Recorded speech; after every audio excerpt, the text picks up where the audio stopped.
Hi friends, அனைவருக்கும் வணக்கம். இந்த வீடியோவில் நம்ம டிஎன்பிஎஸ்சி ஜென்ரல் தமிழில் வந்து முக்கியமான கேள்வி பதிலை பார்க்க இருக்கிறோம். ஸோ இது வந்து டிஎன்பிஎஸ்சியோட குரூப் 1, குரூப் 2 அண்ட் குரூப் 4 எக்ஸாம்ஸில் உங்களுக்கு இது யூஸ்ஃபுல்லாக இருக்கும். ஸோ வீடியோ ஸ்கிப் பண்ணாமல் ஃபுல்லாக பாருங்கள். இந்த வீடியோவை உங்கள் ஃப்ரெண்ட்ஸுக்கும் ஷேர் பண்ணுங்கள். கரிசல் எழுத்தாளர்கள் வரிசையில் மூத்தது யார்? கரிசல் எழுத்தாளர்கள் வரிசையில் மூத்தவர் யார் அப்படின்னா கு. அழகிரிசாமி. கு. அழகிரிசாமி தான் கரிசல் எழுத்தாளர்கள் வரிசையில மூத்தவர். பொறுத்துக. நேர் நாள், நிறை வந்து மலர், நேர்பு காசு, நிறைவு பிறப்பு. ஜெயகாந்தனின் மொழிபெயர்ப்பு நூல் எது? ஜெயகாந்தனோட மொழிபெயர்ப்பு நூல் எது அப்படின்னா ஒரு கதாசிரியரின் கதை. ஒரு கதாசிரியரின் கதை. ஆண்டுக்கு ஒரு முறை மலர்வது பிரம்ம கமலம். ஒரு வருஷத்துக்கு ஒரு வாட்டி தான் பூக்கும். அது என்ன அப்படின்னா பிரம்ம கமலம். தீசோ வேணுகோபால் பிறந்த ஊர் எது அப்படின்னா திருவையாறு. தீசோ வேணுகோபால் பிறந்த ஊர் வந்து திருவையாறு. பாரத தேவி என்னும் இதழில் பணியாற்றினது யாரு அப்படின்னா கூபா ராஜகோபாலன். பாரத தேவி அப்படின்ற இதழில் யாரு வந்து வேலை பார்த்தது அப்படின்னா கூபா ராஜகோபாலன். எம்.எஸ். சுப்புலட்சுமிக்கு மகசேசே விருது வழங்கப்பட்ட ஆண்டு. எம்.எஸ். சுப்புலட்சுமிக்கு மகசேசே விருது வழங்கப்பட்ட ஆண்டு பார்த்தீங்க அப்படின்னா 1974. ஸோ 1974 தான் எம்.எஸ். சுப்புலட்சுமிக்கு மகசேசே விருது வந்து வழங்கியிருக்காங்க. இந்திய அரசின் தாமரை செவ்வனி விருது பெற்ற இந்திய பெண்மணி. ஸோ இந்திய அரசோட தாமரை செவ்வனி விருது பெற்ற இந்திய பெண்மணி யாரு அப்படின்னா பால சரஸ்வதி. ஸோ பால சரஸ்வதி தான் இந்திய அரசோட தாமரை செவ்வனி விருதை வந்து வாங்கியிருக்காங்க. சரிங்களா? ஸோ இந்திய அரசோட இந்த தாமரை செவ்வனி விருதை பெற்ற இந்திய பெண்மணி யாரு அப்படின்னா பால சரஸ்வதி. போரிலே வெற்றி பெற்ற மன்னனை மகிழ்வித்து சூடும் பூ வந்து வாகைப்பூ. ஸோ போர்க்களத்துல வெற்றி பெற்ற மன்னனை மகிழ்வித்து சூடக்கூடிய பூ என்ன பூ அப்படின்னா வாகைப்பூ. பதில் வாகை பூ. தவறானதை தேர்வுன்னு சொல்லிருக்காங்க. ஸோ இதுல எது தவறு அப்படின்னா பிறர் நோயும் தம் நோய் போல் போற்றி அரண் அறிதல் சான்றவர்கள் எல்லாம் கடன் என்று கூறியவர் பெருங்கட்கோ. Answer D. பீகாரின் துயரம் என்று அழைக்கப்படுவது கோசி. பீகாரோட துயரம் சொல்லி அழைக்கப்படுவது எது அப்படின்னா கோசி. பதில் கோசி. அட்டையின் உடற்கண்டங்கள் இவ்வாறு அழைக்கப்படுது. அட்டையின் உடற்கண்டங்கள் இவ்வாறு அழைக்கப்படுகின்றன. அது என்ன அப்படின்னா மெட்டாமியர்கள். ஆன்சர் மெட்டாமியர்கள். கூற்றுகள்ல தவறானதை காண்க.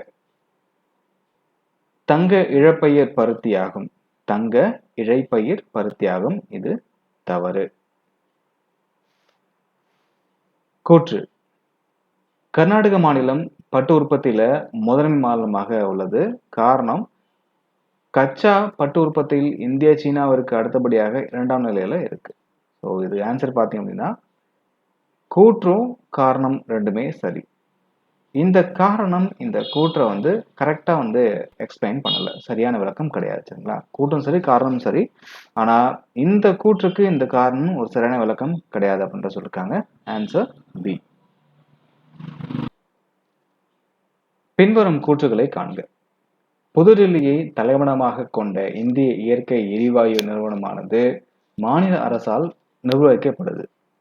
அதிக அழுத்தத்துடன் அடைக்கப்பட்ட மீத்தேன் வாயுவே அழுத்தப்பட்ட இயற்கை எரிவாயு ஆகும். மிகப்பெரிய எண்ணெய் வயல் திக்பாய் எண்ணெய் வயல் ஆகும். ஸோ இதுல எது வந்து சரி அப்படின்றது கேட்டிருக்காங்க. ஸோ ஆன்சர் வந்து 2 கூற்றுகள் சரி. அதாவது 1ம் 2ம் சரி, 3ம் தவறு.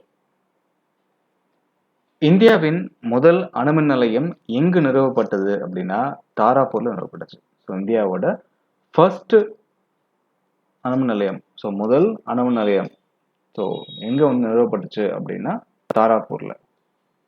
So India's first nuclear power plant எங்க வந்து அங்க நிறுவப்பட்டது அப்படின்னா தாராப்பூர்ல நிறுவப்பட்டிருக்கு. சரிங்களா? கூற்றுகளை ஆராய்க. மேக்னடைட் தாதுவில் உள்ள இரும்பின் அளவு 62.9%. இரும்பு தாது உற்பத்தியில ஜார்க்கண்ட் மாநிலம் முதன்மை உற்பத்தியாகும். ஸோ இதுல கூற்று 2 சரி, 1 தவறு. சரிங்களா? Answer A. தாமிரம் தகரத்துடன் சேர்ந்து டேஷ் உருவாக்கப்படுகின்றது அப்படின்னா வெண்கலம் உருவாக்கப்படுது. ஸோ தாமிரம் தகரத்தோட சேர்ந்து வெண்கலம் உருவாக்கப்படுகின்றது. கூற்று பாக்சைட் மிகவும் கடினமான ஆனால் எளிதில் உடையும் தன்மையுடையதாகும். என்ன காரணம் அப்படின்னா அலுமினியம் விமான கட்டுமானங்கள்ல தானியங்கி இயந்திரங்கள்லையும் அதிகமா பயன்படுது. ஸோ கூற்று வந்து தவறு, காரணம் சரி. சரிங்களா? கூற்று தவறு, காரணம் சரி. கூற்றுக்களை ஆராய்க. 1920ஆம் ஆண்டு கேரளாவில் முதல்ல ரப்பர் தோட்டம் உருவாக்கப்பட்டுச்சு. ஆப்பிரிக்கா தேயிலை இந்தியாவை பிறப்பிடமாக கொண்டதாகும். ரெண்டுமே தவறுதான். 1, 2 ரெண்டுமே தவறுதான். Answer D. மஞ்சள் புரட்சியில் எண்ணெய் வித்துக்கள் உற்பத்தியாகும். இதில் டேஷ் மற்றும் டேஷ் பயிர்களுக்கு முக்கியத்துவம் அளிக்கப்பட்டுச்சு அப்படின்னா கடுகுக்கும் சூரியகாந்திக்கும் முக்கியத்துவம் அளிக்கப்பட்டுச்சு. ஆன்சர் கடுகும் சூரியகாந்தியும். கூற்று இடப்பெயர்வு வேளாண்மை வெட்டுதல் மற்றும் எரித்தல் வேளாண்மை எனவும் அழைக்கப்படுது. காரணம் பாரம்பரிய விவசாய முறையாதலால் புதிய யுக்திகளை பயன்படுத்தி அதிகபட்ச விளைச்சல் பெறப்படுது அப்படின்னு சொல்லியிருக்காங்க. கூற்று சரி, ஆனால் காரணம் தவறு. Answer C. கூற்றுகளை ஆராய்க. 2016ஆம் ஆண்டின்படி மேற்கு வங்காளம் நெல் உற்பத்தியில முதன்மை மாநிலமா ஆகும். ராஜஸ்தான் மாநிலம் பார்கோதுமை உற்பத்தியில முதன்மை மாநிலமாகும். ஸோ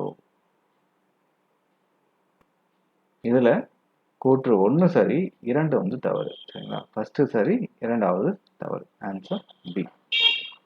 டேஷ் மாநிலம் எண்ணெய் வித்துக்கள் உற்பத்தியில முதன்மை மாநிலமாகும். ஸோ எந்த மாநிலம் வந்து எண்ணெய் வித்துக்கள் உற்பத்தியில முதன்மை மாநிலம் அப்படின்னா குஜராத். ஆன்சர் குஜராத். பொறுத்துக. கஞ்சன்ஜங்கா பார்த்தீங்க அப்படின்னா சிக்கிம். சுந்தரவனம் மேற்கு வங்காளம். நந்தாதேவி உத்தரகாண்ட். கட்ச் வளைகுடா குஜராத். Answer C. 4, 1, 2, 3. யுனெஸ்கோவின் மனித மற்றும் உயிர்கோள காப்பக திட்டத்தின் கீழ் செயல்படுபவைகள்ல தவறானதை காண்பிக்கிட்டிருக்காங்க. அது என்ன அப்படின்னா கட்ச் வளைகுடா, சேஷாசலம், திப்ரு. கட்ச் வளைகுடா, சேஷாசலம், திப்ரு. கூற்று இந்தியாவில் 18 உயிர்கோள காப்பகங்கள் உள்ளன. காரணம் நிலம் மற்றும் கடலோர சுற்றுச்சூழலை பாதுகாக்க ஏற்படுத்தப்பட்டிருக்கு அப்படின்னு சொல்லியிருக்காங்க. ஆன்சர் பார்த்தீங்க அப்படின்னா கூற்றும் காரணம் சரிதான். ஸோ கூற்றும் காரணமும் சரி. இந்த காரணம் இந்த கூற்றை கரெக்டா விளக்குது. சரிங்களா? ஸோ இந்த கூற்றுக்கான சரியான காரணத்தை இது வந்து விளக்குது. Answer A. கூற்றுகளை ஆராய்க. வியாபார ரீதியாக பெரும் அளவுல பயன்படுத்தப்படாத காடுகள் அயனமண்டல பசுமை மாறா காடுகள், அயனமண்டல இலையுதிர் காடுகள், பருவகால காடுகள் எனவும் அழைக்கப்படுது. ஆன்சர் பார்த்தீங்க அப்படின்னா கூற்று 1 மற்றும் 2 சரி. கூற்று 1 மற்றும் 2 சரி. டெல்டாக்கள், பொங்கு முகங்கள் மற்றும் கடற்குழி முக பகுதிகள் காணப்படும் காடுகள் பார்த்தீங்க அப்படின்னா அலையாத்தி காடுகள். ஆன்சர் அலையாத்தி காடுகள். ஆன்சர் அலையாத்தி காடுகள். கூற்று: இந்தியா சுமார் 6100 கிலோமீட்டர் நீளமுள்ள கடற்கரை பகுதியை 3 பக்கங்கள்ல கொண்டிருக்கு. காரணம், அதிகபட்சமாக வங்காளதேசத்துடன் 4156 கிலோமீட்டர் நீளமுள்ள நில எல்லையை கொண்டிருக்கு அப்படின்னு சொல்லியிருக்காங்க. ஸோ ஆன்சர் பார்த்தீங்க அப்படின்னா கூற்று மற்றும் காரணம் ரெண்டுமே சரிதான். கூற்றும் சரி, காரணமும் சரி. ஆனால் இந்த காரணம் இந்த கூற்றை வந்து சரியா விளக்கலை. ஸோ இது ரெண்டுமே சரிதான். ஆனால் இந்த காரணம் இருக்கு இல்லையா, இது வந்து இந்த கூற்றை சரியா விளக்கலை அப்படின்னு சொல்லியிருக்காங்க. Answer B. இந்தியாவையும் இலங்கையும் பிரிக்கும் குறுகிய ஆழமற்ற கடல் பகுதி ரன் ஆஃப் கட்ச் சந்தி ஆகும். இந்தியாவின் நிலப்பகுதியின் தென்கோடி குமரிமுனையாகும். வடமுனை இந்திரகோல் ஆகும். இந்த கூற்றுகள்ல எது வந்து சரி அப்படின்றத கேட்டிருக்காங்க. 2ம் 3ம் தான் சரி, 1 வந்து தவறு. Answer B. பாகிஸ்தானையும் ஆப்கானிஸ்தானையும் இணைக்கும் கணவாய் எது அப்படின்னா கைபர் கணவாய். ஸோ பாகிஸ்தானையும் ஆப்கானிஸ்தானையும் இணைக்கக்கூடிய கணவாய் எது அப்படின்னா கைபர் கணவாய். Answer A. வண்டல் விசிறிகளாகவும் தராய் காடுகளாகவும் காணப்படும் சமவெளி எது அப்படின்னா பிரம்மபுத்திரா சமவெளி. ஸோ வண்டல் விசிறிகளாகவும் தராய் காடுகளாகவும் காணப்படும் சமவெளி எது அப்படின்னா பிரம்மபுத்திரா சமவெளி. கூற்றுகளை ஆராய்க. ஆரவல்லி மலைத்தொடரின் மிக உயரமான சிகரம் ஆனைமடி சிகரம். மாலவ பீடபூமி இரும்புத்தாது மற்றும் நிலக்கரி போன்ற கனிம வளத்திற்கு புகழ் பெற்றது. ஸோ கூற்று 1ம் 2மே தவறு தான். ஸோ கூற்று 1ம் தவறு, 2ம் தவறு. Answer B. இந்த கூற்றுகளில் தவறானது எது அப்படின்னு கேட்டிருக்காங்க. இதில் எது தவறு அப்படின்னா 27 தீவு கூட்டங்கள் கொண்ட லட்சத்தீவுகள் இந்திய பெருங்கடல்ல இருக்கு அப்படின்னு சொல்லியிருக்காங்க. இது வந்து தவறானது. அப்போ இந்திய பெருங்கடல்ல எத்தனை தீவுகள் இருக்கு அப்படின்றத கமெண்ட்ல சொல்லுங்க. வட இந்திய பகுதியில் 24 சென்டிமீட்டருக்கும் குறைவான மழை பொழிவு பெறும் பகுதி எது அப்படின்னா பிகானீர். ஸோ வட இந்திய பகுதிகளில் 24 சென்டிமீட்டருக்கும் குறைவான மழை பொழிவு பெறக்கூடிய பகுதி எது அப்படின்னா பிகானீர். குழந்தை உரிமைகள் பாதுகாப்பிற்கான தேசிய ஆணையம் NCPCR அமைக்கப்பட்ட ஆண்டு வந்து 2007. ஸோ குழந்தைகள் உரிமைகள் பாதுகாப்பின் தேசிய ஆணையம் NCPCR ஸோ எந்த வருஷம் வந்து இது அமைக்கப்பட்டுச்சு அப்படின்னா 2007 வந்து அமைக்கப்பட்டிருக்கு. சென்ட்ரோமியர் மையத்தில் காணப்படுவது டேஷ் வகை குரோமோசோம் அப்படின்னா சப்மெட்டா சென்ட்ரிக். சப்மெட்டா சென்ட்ரிக். மாதவிடாய் சுகாதார நாள் மே 28. மாதவிடாய் சுகாதார நாள் பார்த்தீங்க அப்படின்னா மே 28.